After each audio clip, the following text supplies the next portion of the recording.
Hey everyone, I'm going to do a full video right now on what I consider to be the biggest cheat code to gardening. There's two, this is one of them, and it's swales. So stick around, everything about swales, detail. There's a lot of interest in this area on swales, so I'm going to just nail this topic right now and do a comprehensive video on swales.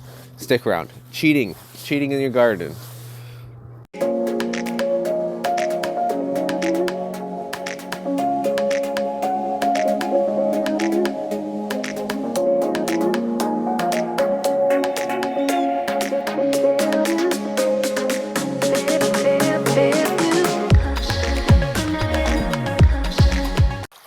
So why am I saying that swales are the cheat code to gardening? Because water is the cheat code to gardening. And a swale essentially takes your garden and turns it into a river system. These riparian strips along river systems are where the greatest fertility is held up and stored. And it's because there's so much water, that there's so much photosynthesis going on, there's so much nutrient cycling and carbon sugars being deposited into the soil life, and it's that fertility that the plants grow off of. So the most fertile, healthy soils are near a garden where there's water. So this cheat code to gardening is storing water as much as possible. So if water's the cheat code to gardening, then shouldn't I just irrigate all the time? And the answer is no, because plants actually want moderation. Plants want stable, steady conditions. When we water all the time, not only is it a lot of work, but it also leads to sawtooth moisture profiles, where we water our plants and the moisture profile goes way up high really quick. Water pools on the surface, soaks down a little bit, plants wick it up, it drains away beneath, down into the subsoils, hits the water table, and then goes away. Or worse than that, especially if you have bare soils, it'll just sit on the surface, some will percolate down, the rest will sheet away. When the rest sheets away, it takes away your fertility in your topsoil. Very quickly after that, after the human has stopped irrigating, then the water content goes from high to very low until the human comes along again, or a rain happens and waters it again. So then plants are forced to live in this state where it's too wet, it's too dry, it's too wet, it's too dry. They send roots out, which takes time and effort and energy to build, especially the thick roots and then the fine hair roots as well.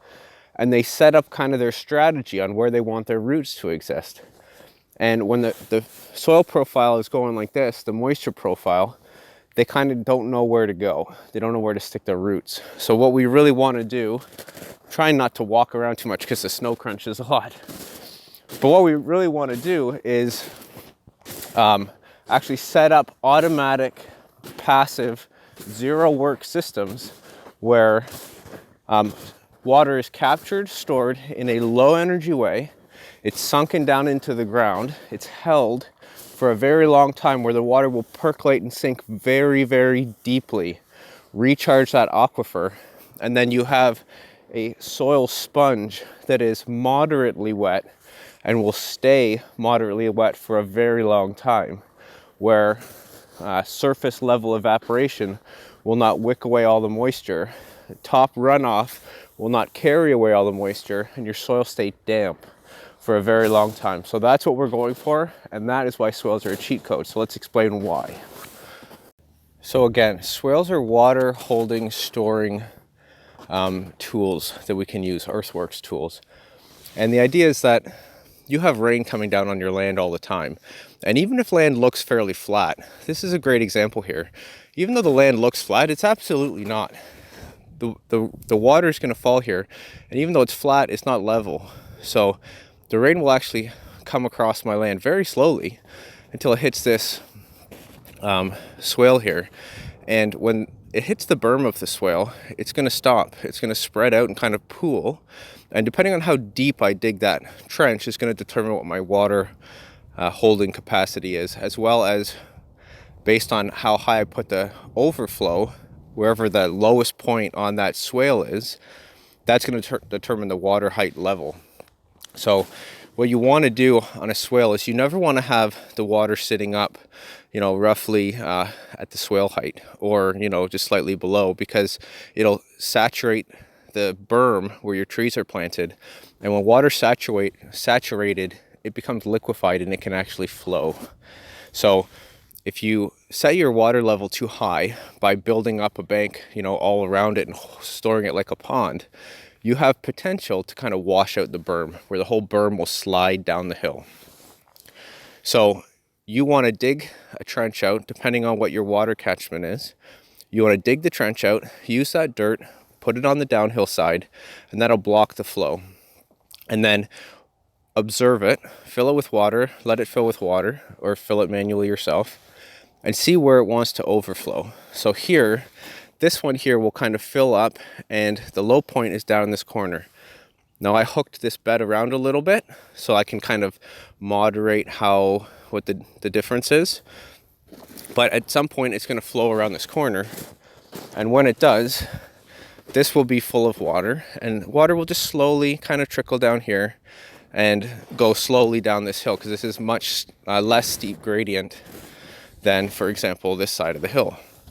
So I wanted to kind of slow the water down. Now what I want to do is this lower area, I want to bring this over and I want to capture it. So once this top swale will fill, it'll overflow, and then it'll hit a second swale. And this will store some water, spread it out. And then what I want to do is actually use this as a low energy water transfer. By taking this energy, holding it in the swale, it'll spread out, and then down at the back end there, I can create the overflow way down there. And in that way, I can move the water across my land over a large distance across the hill and a very small amount vertically down the hill. And in this way, I maximize the potential energy of my water to do work. So I can actually take water from up here down in my lower garden, which is like 100 feet down, maybe 50 feet down, and way at the other corner of my property. If I control where this swale goes, I can actually take all the water, all the rain droplets that hit my land way up here, and I can transfer them all the way to that side of my property using no power and just a tiny little bit of gravitational force by a small little elevation change. Or even just, this elevation change from the top swale to the lower. And if this is on perfect contour, then the water will spread out perfectly right across the hill, and I can have the overflow down there. And this way I'm moving water from one end of my property to another with no power and very low velocity and kinetic energy of the water.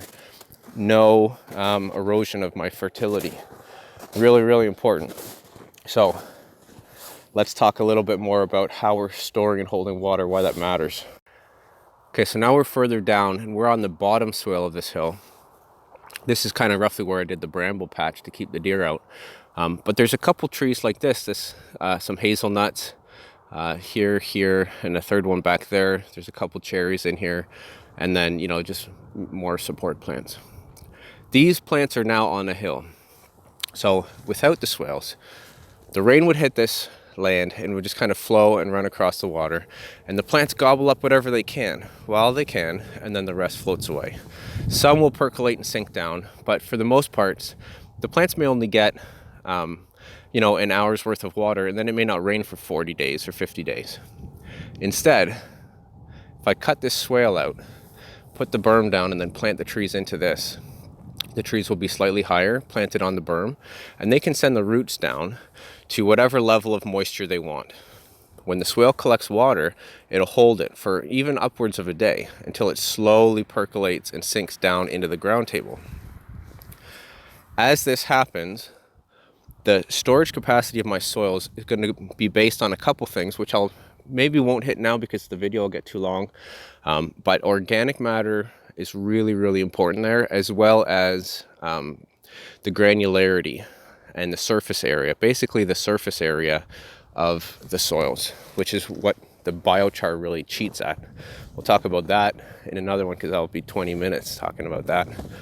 But the idea is, if you hold the water along this edge here and let it sink into the soils, it'll keep the soils like a sponge.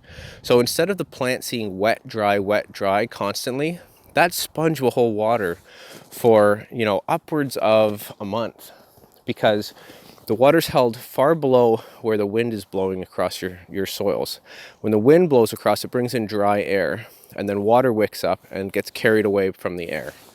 So when you mulch your land heavily, and when you mulch your ground heavily, you create a barrier to that, which is why mulch is very important as well. But holding water in the soil is like mulch times a million, because instead of relying on a 6-inch layer of wood chips as your mulch, you're actually holding the water down deep inside of the soil. Not only that, roots are really important. Let's talk about how this really impacts the way that plants grow roots. Just really quickly on this, I think it's worth looking at these three diagrams. This is a saturated field full of water in between all the soil particles. Permanent wilting point where the water and van der Waals forces are actually holding on to just the boundary of all the particles, but it's complete air in between them. And then field capacity, which is the sweet point that we want to be at, where we have water holding onto the soil particles, but we have air interspaces in between. This is exactly where we want our plants to be. And this is why biochar is such a cheat code as well, because imagine if each of those particles was themselves filled of all these interspaces. That is essentially what biochar does. Okay, here we have like a 40 to 50 foot maple.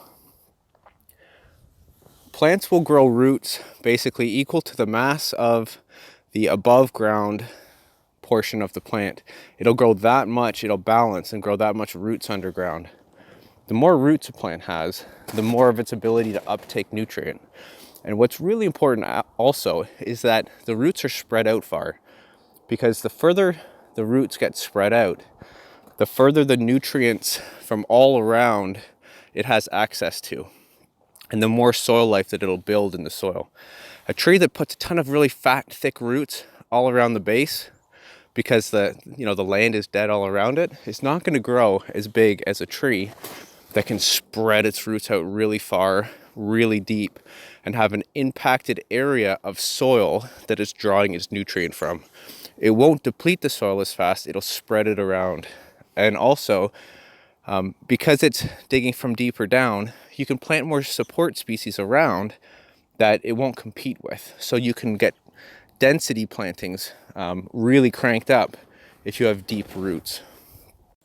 This is my more popular food forest strip because it's near the house and I develop it more.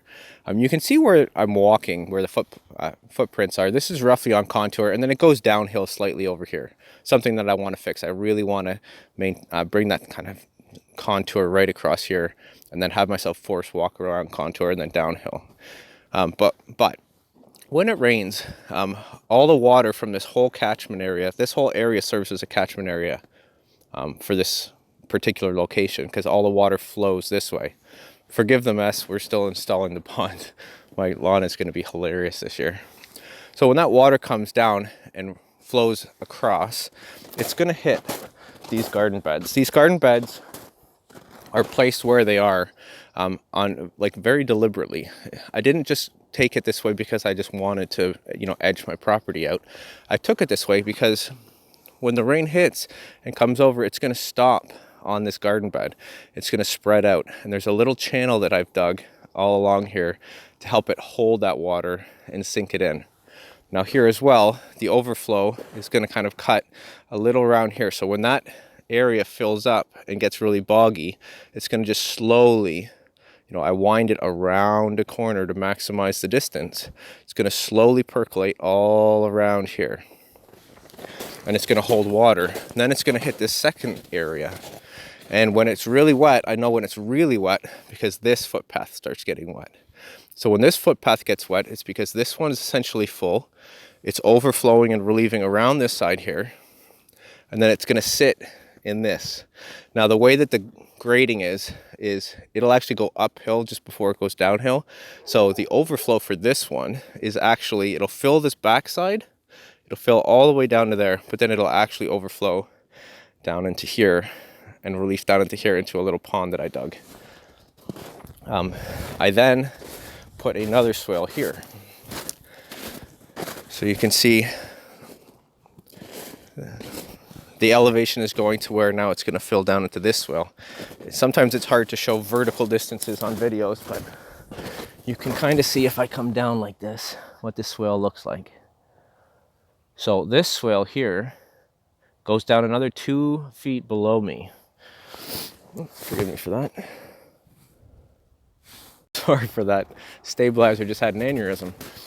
Okay, so this swale, the berm is here, so I dug this out and I put this soil up here. And this will hold a lot of water because it's quite a deep swale.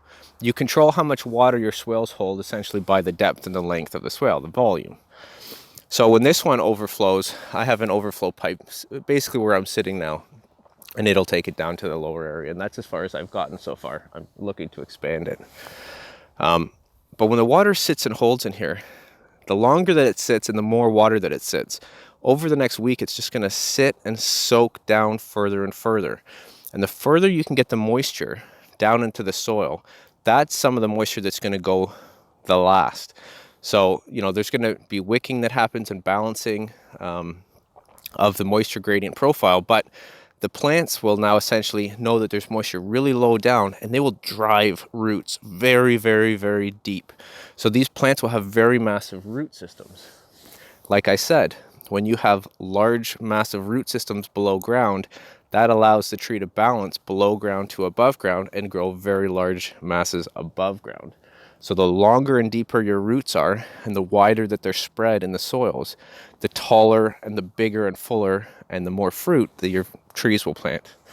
So swales are a way to get the moisture profile really, really low down into the ground, which then forces the plants to dig super deep roots to take care of themselves.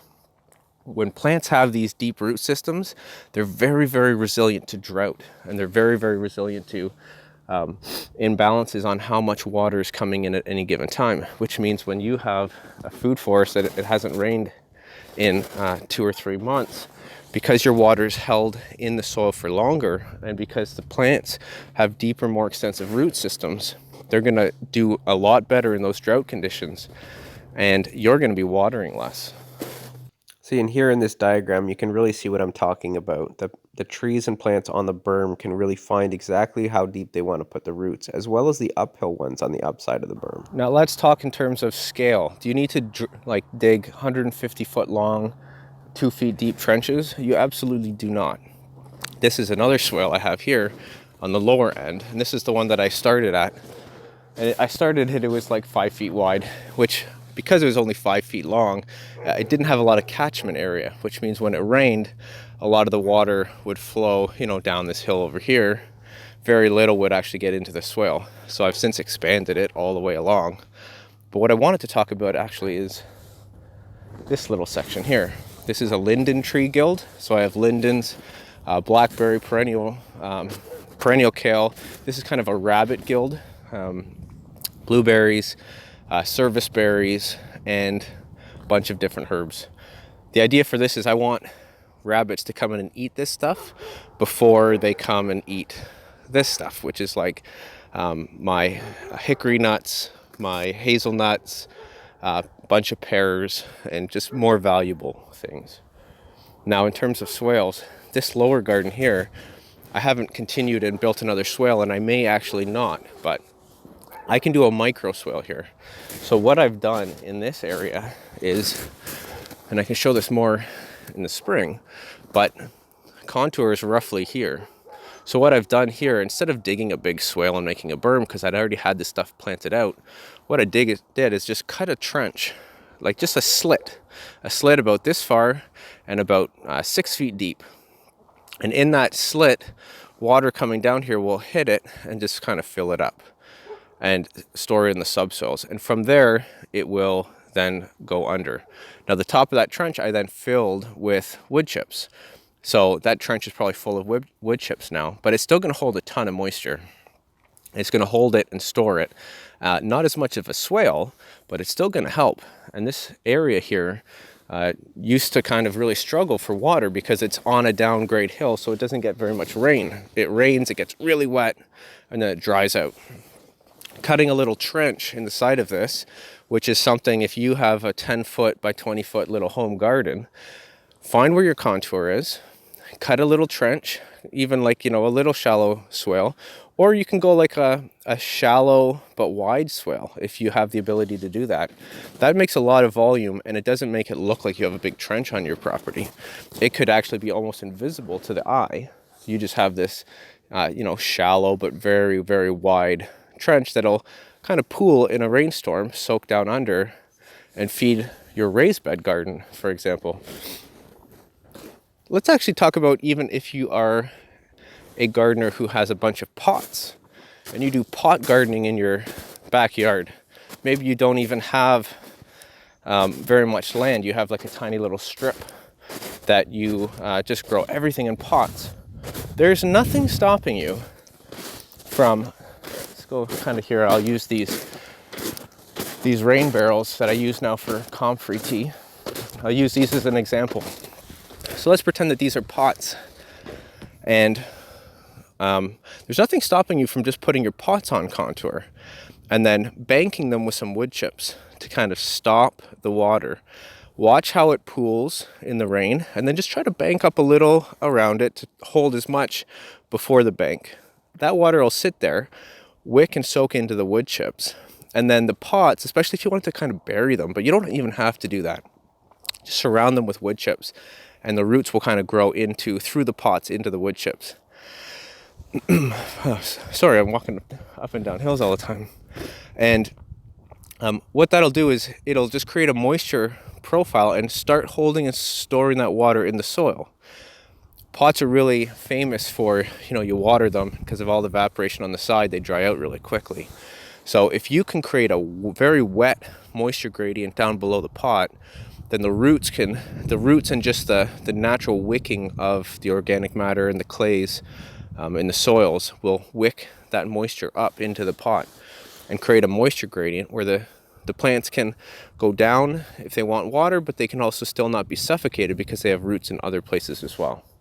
So even if you have pots, stick them on a little contour, bank them with some wood chips, watch when it rains and watch where the water pools, and kind of try to hold as much as you can without making your backyard look crazy. And even if you're a pot gardener, it'll really help you. Cheat codes for how you can minimize work and maximize the growth of your plants. Really, really important. Water is everything, and that's why I consider swales and mulches, which I'll talk about another time, as the real cheat codes. Ways that you can take the work out of gardening and also at the same time have a more robust, resilient system. I hope you enjoyed this, and I'll see you next time. This here's my artesian well overflow. So this is an overflow of about 2 liters per second that flows 24/7, 365 constantly. So in this particular application of swale technology, my goal wasn't to just hold and store water. So these are actually not on perfect contour. They run slightly downhill, but you can see that the contour of the hill is basically constantly down like that, constantly downhill. And what it used to do is the water would come out in this back corner. Let's go take a look at that.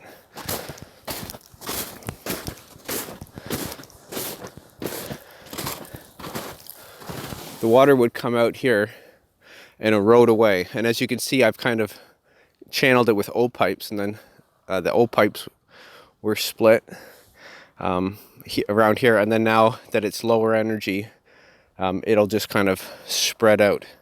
But previously it was just cutting a channel. So it would cut a channel here, it would find the local low spot and continuously further cut the channel, and would run right along this edge.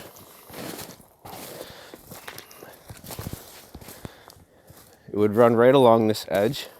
You can kind of see where it's kind of cut down and down through these willows, which absolutely loved it, and then just continued and carried on it and flooded my land. So to help combat that a little bit, what I've decided to do is try to run the water across the hill on contour as much as possible. So let's show you this.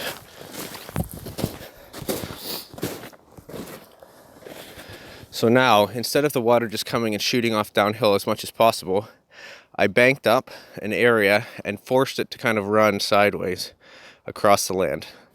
As it's running sideways across the land, you can see that most of the water running is now actually just surface level water running, which means it's not carrying away my soil anymore. You can see how clear this is. Now what I'd like to do is dig this down further and rock the bottom, but you can still see that not a lot of soil is being carried away. And it's because the water is being spread out along the hill as much as possible. It's a slight downgrade, like 1 or 2 degrees. And I can only go so far with that until I start having to come uphill again. So at this point, I would have liked to carry this right across my land, but I have a whole bunch of cedars over here. I would have had to cut down this whole forest. So instead of doing that, I decided, okay, at this point right here, I'm going to drop it. I'm going to drop it down, and I'm going to create a second swale, which is going to be, the berm here to catch it, and then a flow path. Now, for a water holding swale, this is on contour perfectly, so the water would overflow down and be held and just sit here. And it would eventually find an overflow spot that you design in. That's called the overflow sill. But for me, I actually want this kind of constantly running. So this is also slightly downhill. But you can see that I heavily rocked where the water's going to fall down and go to a lower elevation. And I snake it back along. And I snake this back and forth along this whole entire contour to try to spread out how far this water is being absorbed. Now for this application, this is a constant flow. So I'm not too concerned about storing and holding water. I run it into this lower pond here where I hold it to a certain volume, and then it'll overflow here and it'll come down here. I don't think I've ever showed this. This isn't done perfectly because I'd really like to wind it back and forth more, but I bring it down here and I wind it. Again, this is going to go downhill, so instead I cut down and I turn it roughly on contour to take the energy out of it and spread it as far as possible. Okay, now in terms, what's catchment area? Catchment area is, let's talk about this swale here. So it's not really a swale actually, this is more just a garden on contour that's banked up a bit. So it's acting a bit like a swale, but a very shallow but wide swale. So this area here is going to collect water from everything that's up above it that doesn't fall around a ridge line and get carried away from it. So if there's a ridge line here, for example, and water's hitting my grass, some of it might float this way, some of it might come down this way, right on that ridge line. So ridge line, kind of like this, right?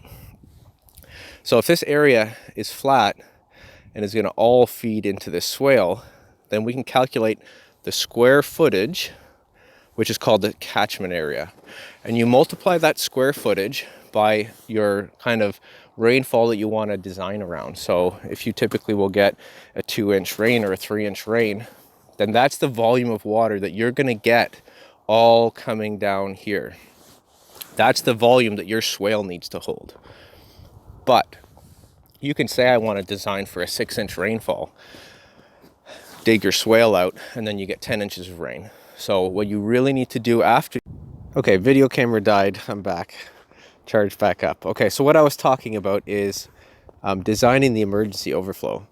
So all the rain is coming down from here and going into the swale, and it's going to fill up. So based on what your emergency, 1 in 100 or 1 in 1,000 year rainfall is, you're going to make a swale that's going to hold that much volume of water, and it's completely based on your catchment area. So if you have a lot of uphill lands, for example, that are then feeding into this lower area, you have to account for all of that, because all that water is going to come funnel down into here. For me, I have a road right there, so all the water from up around is getting carried down the road. The ditches on the road, anything here is going that way. So it's, I can very easily calculate the catchment area here. Once the swale fills up, at that point, it doesn't necessarily matter the volume of water for the whole entire rainfall event, but what matters then is 2 things. The percolation rate of the water down through the soil, so how fast the water drains, and that's based on if you're in sand, silt, clay, what ratio of each of those. The more sandy, the larger particles in the soil, the faster it's going to drain. So that's going to drain down faster, which allows you to have more water coming in. If you have clay soils that might stay clogged up for days or weeks, you might have multiple rain events that are going to then feed that swale. So once the swale is full, what happens then is you have basically kind of like a mini skinny long pond, and it's going to overflow somewhere, right? You just keep filling the bathtub up, it's going to go over the ledge at some point. So you design where that is. Here in this area, this whole area is a little bit lower than the swale. So the swale will fill and then it'll kind of just overflow here. If it gets even higher, it'll just overflow a little longer and this whole area will be overflow. And if it gets really high really fast, you know, even further. So this is kind of a neat area where if you have a swale on like if you have a swale coming down here and then the overflow sill itself isn't necessarily flat but has a flat zone and then kind of tilts up, then as the water level rises, your overflow sill grows. This is a really nice natural balancing mechanism that you can design into your swales. This is kind of advanced stuff that you would maybe, you know, get a course for. And worst case, you always should maybe get, you know, someone who does this professionally, like, you know, a professional engineer to do this kind of stuff for you. But once the swale is full, then what matters then is the volume of rain that's coming per unit time. So the velocity of the rainfall, like you know, how quickly the rain is coming. If you get 2 inches in 24 hours, that's for filling a swale. It's not that much different than getting 2 inches in 1 hour, as long as the swale doesn't fill. But once that swale is full, it really matters, because a lot of rain in a short period of time is not going to allow for any percolation to happen and sinking, because that happens a little slower. So at that point, your overflow sill has to be able to accommodate that emergency flow. If it doesn't, then the water will fill and fill and fill, and the overflow sill will be trying to get rid of that water, but it can't. And then you can get basically that liquefaction, where the water creeps up over the top of the berm, starts really percolating in straight into the berm and turning it into like pure liquefied saturated soil, and then wash your whole berm out. So if you design the overflow sill too small, then you can cause a lot of damage here, especially the larger amount of water that you're holding. So a good rule of thumb is to always just over design your overflow sill, and typically these can be at the end of where the swales are. Now, how do you actually figure out where level is? There's a lot of videos that do this. I can't really add it on now because I'm already going to be at about 30-minute long video. Look up A-frame levels, look up you know, rulers, and you attach like a water tube and you mark the areas. On the water tube you have 2 rulers and you kind of just walk them across the land, and wherever the water is at the same measurement, like the water will be in a tube, and wherever the water is at the same measurement on those meter sticks is perfectly level. The problem happens, and someone had a comment in one of my videos, a problem can happen when you have really rocky ground. So you put those either an A-frame or those 2 meter sticks, and it's hard to find, you know, you might be just on top of a rock or, you know, a little knoll, and it's hard to find exactly where level is. So what you might want to do there is just, you know, clear a swath of land and try to get it as flat as possible, typically with a machine like an excavator or like a bulldozer or a grader. If you can't do that, you can do it how I did this swale. I didn't use an A-frame for this swale. What I actually did was I dug a hole and then I filled it with water. And it would drain, so I just had, you know, I had my water hose there. So as it drained, I would fill it back up. And then I would extend the swale a little bit, and I would see how the water flowed. As soon as I was digging into and I would always bias it and dig uphill a little bit too much. As I was digging uphill a bit too much, I noticed that the water would kind of, you know, expand out and fill that swale, but then like expand out and fill the trench that I dug. But it was pretty clear when you're digging uphill that you were digging and the water wasn't continuing in. So now you're going a bit uphill, so dig that down a little bit and then continue it on continue it along a little further and keep doing that. So in that way, you can kind of dig a hole, see where the water goes. If the water's not flowing, then it's kind of going uphill, so dig a little bit more downhill the next time and just creep along like that. The water won't lie, and the water will show you where contour is. So if you're just doing it with like a shovel, you can just do it that way. This swale was my first one, and the reason why I did it here is specifically because I knew the catchment area was very small. The catchment area up here is like hardly anything at all, because there's a hill there and it goes down to the road, and then everything that falls here is actually kind of coming along this way a little bit. So it's really just this little garden area. And what I wanted to do is make sure that I didn't lose any of this. I had a bunch of compost there, and I wasn't into mulching when I started this stuff, so I would find all my topsoil would erode away. So I was digging the swale, and now I'm much better with composting and everything. But these swales act as then fertility traps. For anything that does end up flowing, it stops and it stays in that fertility trap of a swale, and then it doesn't leave your land. So super good stuff, swales. All right, one more thing. Let's say you have a larger property. It's really important to keep land as high as possible. So this is just the corner of my front lawn, but it's fairly flat. I want you to pretend that this is like 100 acres. Okay, like this is a 100-acre property here, and it's fairly flat. You would think that you can't really swale this, but you can. And what you should also think about doing, especially if you have a larger property, is installing ponds and dams, especially as high as possible in the land. So you could cut a swale at the top of this land to catch any water that wants to come off, and build a big pond right as high as possible, nice and well built out, a nice solid retaining wall, all the good stuff for how to build a pond. That itself is another hour-long video. And then control, this swale would capture all the water that wants to run down, and it would fill into the pond. That pond could then overflow into another swale. So let me refocus. Another swale that would maybe cut across down here. Now, if you were gonna run tractors across here and farm this for corn, you could just space the swales out apart where you could get 2 or 3 tractor lengths in between each swale, and then you could plant soil building crops in as part of the swales, not necessarily even trees if you were worried about roots. And then the water that wants to run off your land is going to build a whole bunch of soil building plants, which you'll just kind of come down with a brush hog, or you'll mow it, and then you'll just stick that back onto your fields.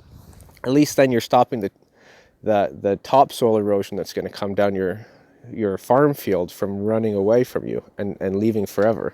But this area here could look actually very flat, and it could be flat but not level. That's really, really important. And then at the bottom, you could do a pond down here on the bottom. You could run a couple swales and lots of room, to run your tractor or whatever that it is that you're doing. So my point here is that you could even monoculture farmers can use this technology. At the bottom, you have a holding pond where it's your final catchment. You line that with a whole bunch of, vegetation that's going to grow. And then same thing, you can harvest that vegetation, use that as part of your cow manure mix that you're going to maybe apply to your fields, your compost, and stop that fertility from leaving your land, catch it, turn it into biological material, mulch it, turn it up, and then put it back on the fields.